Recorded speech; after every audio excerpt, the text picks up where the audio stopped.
You are now tuning in to another episode of the CareFree Black Girl podcast, where we discuss everything carefree, black, and girl. I'm one of your hosts, Hazell Harve, the realest of the real. I am now going to pass it to my girl, Jazzy Jazz. Hey, y'all. What's good? What's good? This is your girl, Jasmine Taylor TV. And I missed y'all. Period. You're here with us, Carefree Black Girl podcast. And I'm going to pass it off to the doctor of the bunch. The doctor, honey.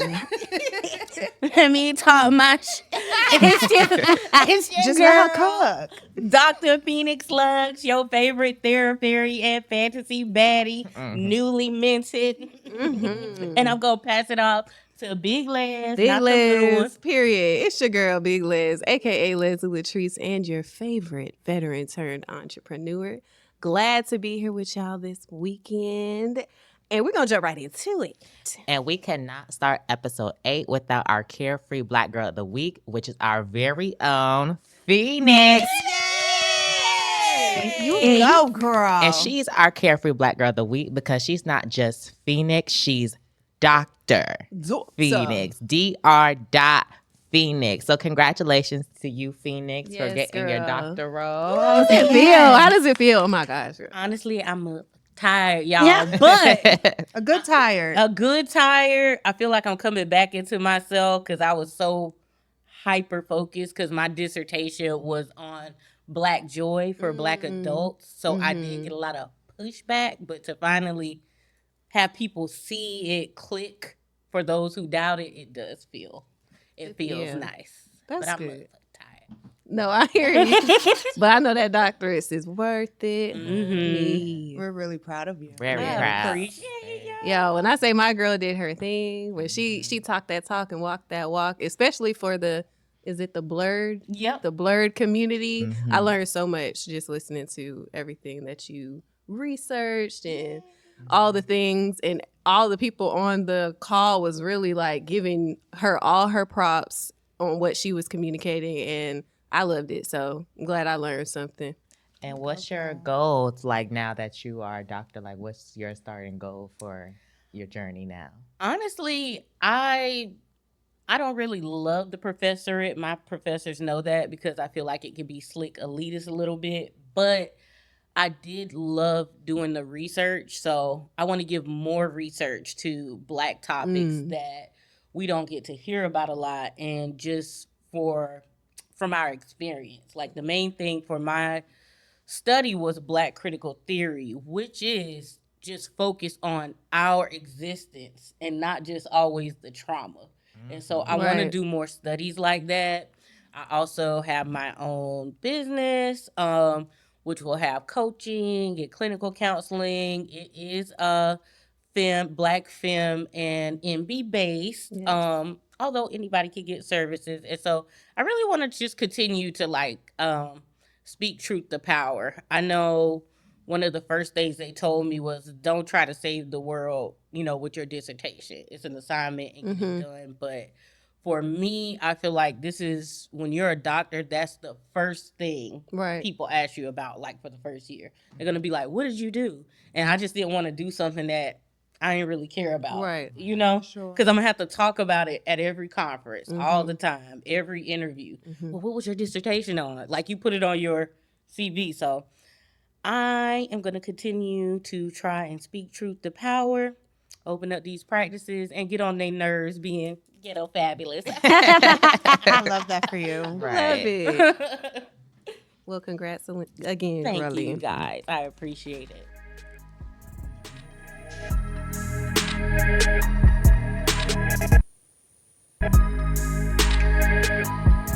All right, y'all. So now we are getting into the topic of the election. Election season. Woo, baby. We are recording this weekend, days before Election Day. So one, I just want to put out there, make sure y'all go out and vote, exercise your right to vote.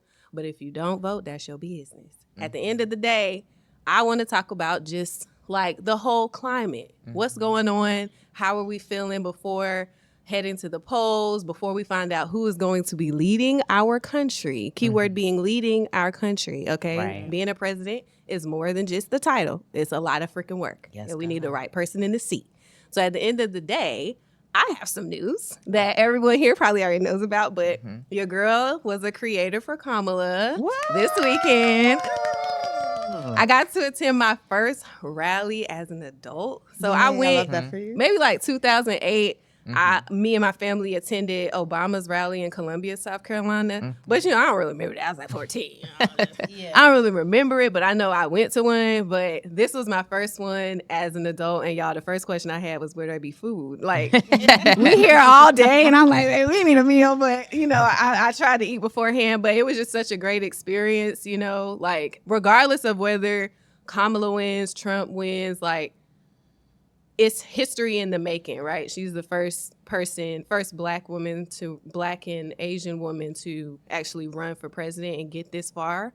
So I think it was great. It was a very positive environment for me. There are some things I'm getting irritated about, but let's just talk about, what we're loving right now in this election season and maybe what we kind of are ready to go away, what we want to stop and get on with our lives. So what's In up? short, for me, it's the simple fact of a conversation. Yeah. Like conversations are being had. Whether Period. you're for whoever you're for, conversations are being had.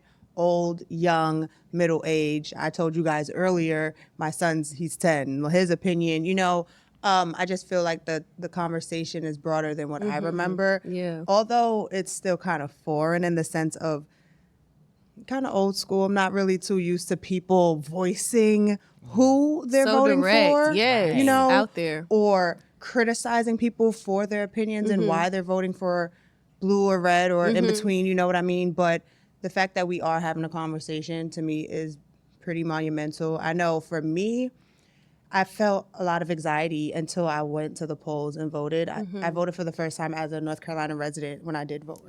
Yay. So I was like, "Ooh, go me." Period. But once I submitted my ballot, I felt relief. Yeah. But now I'm a little frustrated with all the, texts, calls, Yes. commercials, ads. Yes.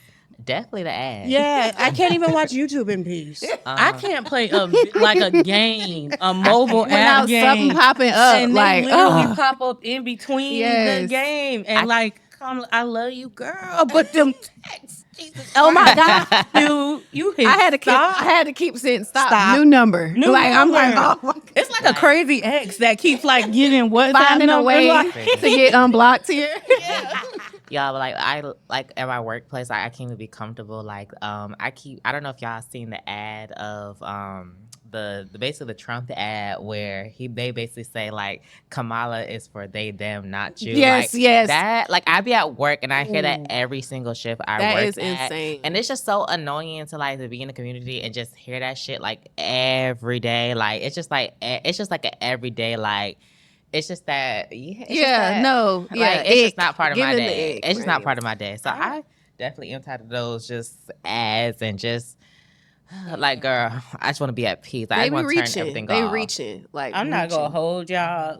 If you do not vote, give me space because I don't want to hear you complain about gas, about groceries, about why all of these things in your everyday life are starting to get a little chaotic. In your neighborhoods, everything. Yes, these things impact it. And I think sometimes for those who've never voted before, you're not just voting for the president. At all. You have a whole So much ballot more. of people, and they decide so much in your life. And while you think, that doesn't affect me, they are putting the structure to how you live here. So even if you do what you want to do, you don't vote, or someone who doesn't understand economics gets in there. Yeah. Now milk is $10. Right. Or Similac is $40. And so I just want y'all to think about that. Right. Or your Or grandma you say you can't don't get want to. insulin, And or, definitely, or it's so Yeah. many different things. It might not affect you, but it can affect someone close to you. Right. Or just in general, it affect you some way, somehow. So definitely, take the stand and exercise your right. Yeah, regardless. elections affect even the roads you drive on. I know if you're for me, I'm from South Carolina, them potholes can just swallow you up on the inside. Those are things that you're voting are for. a result of our government. Mm-hmm. Right. You know, y'all like, they need to fix these roads. They need to fix these roads. Who are you choosing in your local area who's responsible for that? That's all I'm saying. Right. And I want to follow up on that because I want to take accountability and say that I actually will not be participating in voting this year. Okay. It's due to just like just me being responsible. Like I've been in Charlotte for 3 years now. I have not got my ID out here. Oh. Like I'm a resident here. I just That have is- not got my ID out here. And then I was trying to do an absentee ballot. It was really confusing for me. I have Okay. never done that before. So I was trying to do an absentee ballot for Connecticut, and I just could not figure it out. And then, like, plus with life going on, it just got in the way. So that's why I want to encourage everyone still, like, if you're registered and you literally can walk down to the ballots, wait in that line, baby, just wait in that line and just go vote because, like, it's like people like me who did not take the right moves to do it. And yeah, like now, but like you said, anxiety, baby, I got anxiety. Like Yeah. I'm gonna have anxiety until it's over. Yeah. So yeah, I just want to put that message out there to everyone. Like, you know, if you definitely like missed the registration and stuff like that or anything like that, it's okay. But just encourage your people, your family members, your friends to still get out there and vote because we got to do what we got to do. Like, Right. Yeah. And that's understandable. I think I missed when it was Mitt Romney and Obama in college, and when I couldn't vote because of the same reason, I couldn't get the absentee, and I didn't have a child. I was scared. I remember me and my best friend, we was just holding each other like, Lord, what's about to happen? Whoa. I To think that we thought that was the craziest since it was gonna get. I think I'm so old school because I was raised by my grandmother. The first thing I did when I moved to North Carolina 5 years ago when I got my ID was register to vote. Yeah. Like that's the first thing. And then even when I moved to my new apartment, no, seriously, even when I moved to my new apartment in September, the first thing I did was register to that apartment. Well, it's Like, I get it. It's the old school thing. She instilled that in me. No shade, but like, well, yeah. It took me a long time. I'm say. the youngest bitch on the panel, as- so I gotta. No, but you know I gotta take what? my As a L. You service even member, it inquired took about us a the long absentee time. ballot in your hometown, so that's even trying to take the initiative. You know what I mean? Even though Yeah. you wasn't too certain about it, You tried you to do still it all. tried to. You know, Yeah. so I'm that's not speaking, like yeah. saying, "Oh, I'm not voting because either one is bad." You know, Yeah. that's not like what you're So, saying. baby, if I could go up to that, if I go up to the ballot place and slap my mails of all my addresses on there, I would. Yeah. But you know, they not going for that. They is not going for that. I'm Yeah. speaking more to the people, even my family members that are registered to vote. I know because I used to pick y'all up and take y'all. If you don't vote, give me some space. Because, you know, if you can vote, you should vote. So who voted early? I did. So okay, how was your experiences? My voting experience, early? it was really good. I was in the library for 10 minutes, not even. Period. Yeah. It was easy, but then like the following days, the line was wrapped around. I Yeah. said, "Oh, thank God I Yeah, went yeah, when yeah. I did." Yeah. It was an easy experience for me. It's honestly, this is only my second time voting. The last time we voted, I didn't vote. I'm not gonna lie. I was definitely one of those. I was like, I ain't vote. I don't really jack none of them. But it's too crucial at the moment to be one of those, in my opinion. Period. You know. Yours was the same.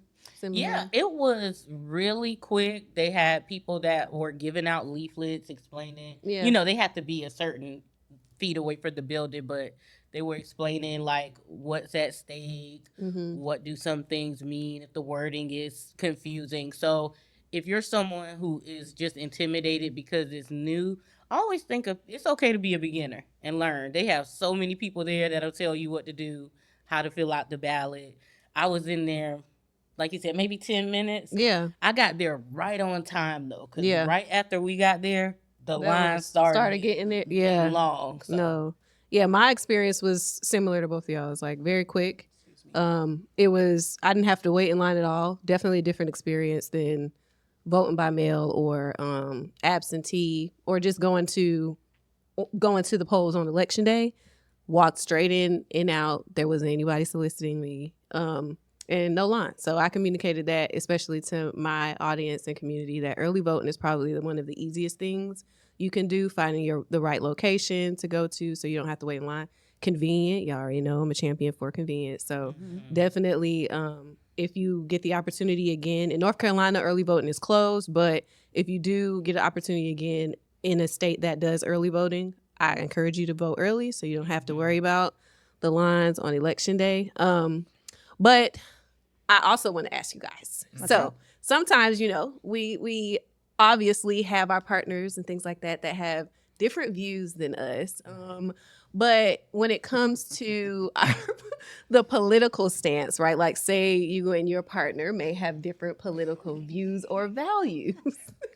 How do you navigate that? Like, what do you feel when it comes to that? You look like you got something in your mind. I do. Tell us what's tea. I do, because not this year's election, but 4 years ago. I'm sorry, Nikki, but listen, she and I got into like this huge argument in the house because we just wasn't seeing eye to eye with our political views. And she was like, I don't know if I can be with you. I was like, excuse me? You don't know if you can be with me because we have a different opinion? Yeah. And it almost caused us to not be together for real. But we had to have an adult conversation and understand each other's opinions. And it was okay. Right to this day, we crack up about it because it was like, are we serious? That was the year where we just decided together not to vote because it caused a lot of issues in our home. So together, we decided not to vote. Okay. That's what we decided to do. But it was definitely some tension in our household for a little bit. Yeah. Because she was for it and I was like, no, I'm not doing anything. She was like, do you know your grandmother? And so we just decided together, ease the tension in the household. Let's just not do it this year. Let's do more research as we go forward. And that's why together, well, she did it a few days after me, but we did vote this year. So. Yeah. That's what's up. I think like what James Baldwin says, it depends on the degree. We can disagree about how much taxes should be. We can disagree on certain things, but as a Black woman who is from the South and your existence is constantly politicized, when you have someone who's openly racist, who openly says they wish they had the generals that Adolf Hitler had, we can't talk, baby. We can't. That's not a disagreement. So I hear you. What I hear you saying is that it matters what it is that y'all might be like, having different points of view about, and I can agree with you on that. Yeah. Because we're not the same person. We didn't go through the same things, and the same things may not matter to us. Yeah. And that's how I feel about me and my partner. Like, I think this is the first relationship I've been in where we've been together at least, longer than a few years, and we're like cohabitating, and we're going through an election cycle where we have a woman running for president and a man running for president. Let's just go. That's a very just different all in itself. But also what matters to a Black man and his current life and trajectory and a Black woman, especially a Black man loving a Black woman and vice versa. So it's like trying to also see each other's perspective, put each other, empathize with each other in this time. But I don't think that anything that, because we had some, when I tell you on the couch sweating, toes curled, ready to. It gets ugly. Yeah, and so it's like it does happen that way. But I love we've had that I'm just glad we're Jazz, I'm just glad we're able to have those hard, tough conversations, like watching the debates and like we're doing these things together. So that we can learn what each other is thinking and like how we're pushing and what we're talking about. That's exactly what Nikki and I had to do moving forward. We said, listen, let's not be uneducated. Let's watch the debates together. Yeah. And honestly, Nikki's been on it more than I have. So she'll send me different links to catch up and things like that. So we've literally been doing it together because we ain't doing that. Yeah. Y'all know I'm a professional. Especially when they're against us. Yeah, I like to talk. So we can debate and stuff. But like I said, it comes to a point where it's like, as long as you're not against my existence, like the person you're voting for will be dangerous to me and people I love and care about. We can't do that. Yeah. Me and my husband, we have had some knockdown drag outs because I'm very pro-Black, and sometimes he's like, "You just are too militant." But that's the thing that matters the most to you, so you gonna stand on it. Yeah, because I'm like, but we can exist that way. But like I said, we're on the whole opposite spectrum. I can't even entertain it. Yeah. Because I just can't imagine, and I have family members who have had a spouse who's polar opposite. A lot of them ain't together now. Yeah. But because I can't imagine, politics are not just clicking a box. When you become an adult, like the more you vote, you realize you have to agree and think a certain way to endorse a certain person. And so if we're polar opposites, that house got to be tense, you know? Like how do you coexist in that? It's almost kind of like religion, you know? People who are like religious, you can coexist in different religions, but it can be very hard if you don't do it carefully. Right. But like you said, I'm just not into someone who's gonna sit there and kind of be against what I believe in and who I am as a person. If you're just going that way, then you're just not meant for me. I'm sorry. Like for me, I don't like to have my relationships depend on like a political view and stuff like that. But like I said, if y'all feel like you just team with a person that's against me and my people, then it's just not gonna work. It's not gonna work out. It's just not even meant as to a be. friend. Even as a friend, I have stopped friendships for certain opinions, or I've unfollowed people block for certain opinions that I would see in the comments on social media and things like that. They probably weren't even talking to me, but I would see what they say and I would simply unfollow them because it's like, wow, I thought you was my dog. No. But that's I why saw that politics, comment. That's why politics, people, friends and family or whatever, Politics, they religion, and limit. money. Yeah, they're like, oh, I don't want to talk about politics because that will those conversations can like unveil the mask. But honestly, if we can't talk about politics, baby, I don't. That honestly helps me to realize the depth of our relationships. Yeah. Like, okay, maybe we ain't that type of friend, but maybe we not friends. Because I honestly feel like I can have tough conversations even with my friends. So maybe we just ain't on that level. But that was like how I felt professionally, especially in the military too, where we kind of didn't. We couldn't really have that conversation because at the end of the day, the person who is president is our commander in chief. So we kind of limited that type of discussion. So professionally, that was never a conversation on that level, or rarely. But you have those conversations with your close military friends. But yeah, it can be tough, to navigate that. So you guys, I just encourage you, and I'm sure the ladies here can encourage you to just have those conversations. And continue to exercise your rights as well as voice your opinions.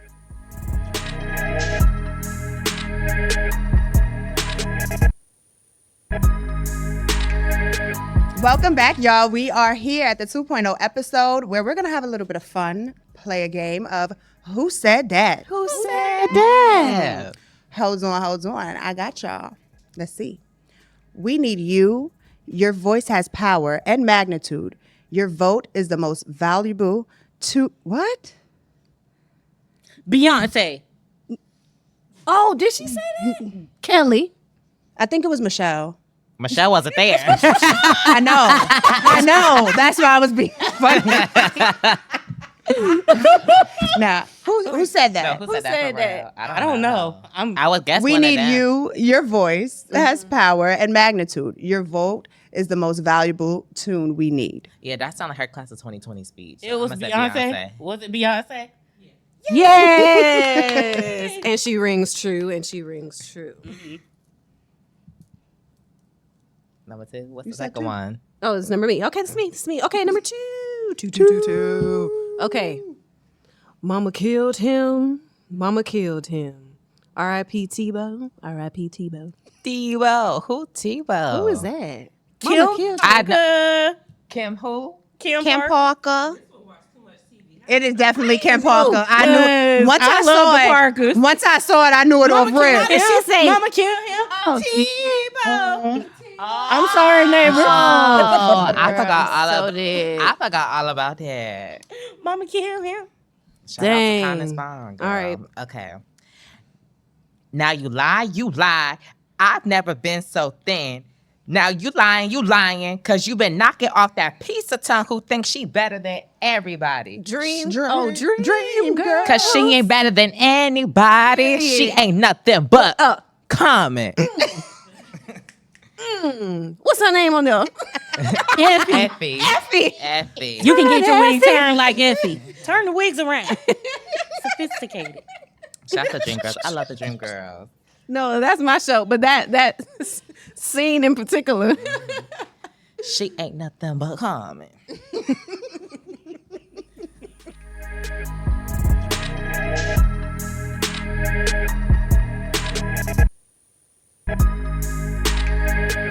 Okay, you guys, we had fun. We talked about politics. We want to wrap it up with some carefree keys. I know last month we talked a little bit about breast cancer. Mm-hmm. We want to continue that conversation because it's still affecting Black and brown women. Mm-hmm. Black women are 40% more likely to be diagnosed with breast cancer than white women. So we really want to encourage our Black femmes and MBs to make sure that you are taking care of yourself.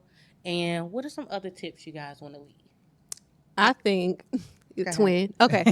I think that, like, honestly, the statistics seem to be like disproportionate to brown and Black women, mainly not because, but just wanting to encourage you guys to just keep getting your checks, especially because, you know, it's encouraged that we go get mammograms after 40.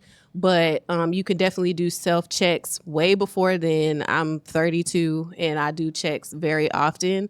But yes, you can just look it up on Google on how to do your self-examinations, especially if you can't get into a doctor. But those are some of the reasons why it's disproportionate to Black and brown women, because we're less likely to have that access to good doctors, be able to get those mammograms and things like that. Sure. So take the initiative and you can do it yourself. And also, again, if you have the means, go get your mammogram before you turn 40. Like, start now so you can catch it early. For sure, especially because 9% of women under the age of 45, 35 are diagnosed with breast cancer. So I do think it's definitely important. Us personally, I'm sure we've been taught how to, like, be in the shower and just self-examine give self-examinations. That's very important. We live in America. Unfortunately, we are minorities, like you said. Lack of food, lack of health care and things like that, so it's so important to really spread awareness to breast cancer. I know quite a few women 30 plus with breast cancer. I just want to jump in real quick. I'm glad you guys said that because that's kind of like an all-around thing, mental health, everything. Black people are more likely to go to urgent care or an emergency room because we usually can't have the access, so we wait until it's dire. Look up federally qualified health centers near you. They usually have a sliding fee scale for you to get health services so you can see a specialist. So please do that. Don't wait till it's an emergency if you can help it, because they are usually everywhere. And to my dolls, for all transgender women, with us taking hormone therapy, it is higher risk for us to get breast cancer as well. There was a study where 40 times more likely, trans women were more likely to develop breast cancer than cisgender men. So I know also for dolls, like, not a lot of us, like, can get resources with healthcare and stuff. Like, a lot of us take, like, black marker hormones and things like that. So when we develop our estrogen, like, we don't have our doctors telling us to go do these things because we just, living the fab life. But my endocrinologist, she definitely does show me how to do checkups, and she does them when I go check in with her every time. So I just want to encourage, of course. So I just want to encourage my girls to go get it done too, because we probably think that we're fine, but it can happen to any of us. So definitely, ladies. That is true. But yes, to your point, men can also get breast cancer too. Yes. Just so y'all know. I don't know the statistics on that, but men, look out for yourselves to learn about that, and also, just dive deep into breast cancer in general, because I'm sure you have a mom. I'm sure you have women in your life, right? So it's important to just stay aware and to be able to pass that information on too.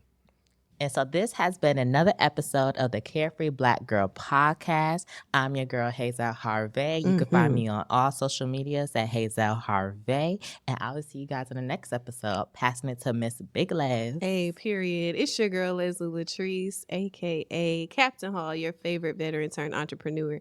Y'all can always catch me on my YouTube channel at 3 p.m. every Sunday, but follow me on all socials at Leslie Latrice. Phoenix Love. All right. It's your girl, Doctor. Y'all will be hearing that for the next 3 episodes. continuing episode. Dr. Phoenix Lux in the house. You can follow me at Phoenix Lux on Instagram. I am at Blurty Love. I am your favorite Fairy and fantasy baddie. And last but certainly not least, we're gonna pass it to Miss Jasmine Taylor. Hello, goodbye, good evening. This is Jasmine Taylor, and we are out. Make sure you follow me on all platforms, Jasmine Taylor TV. But when you follow us, chime in. How has voting season had you making you feel? Also, has it caused any trauma in your house? What's going on? Give us the tea. Give us the tea. Baby. Chime in on conversation. Carefree Black Girl podcast. It's been great. I love you guys. I love you ladies. Yeah. And we out of here. So see y'all on the next one.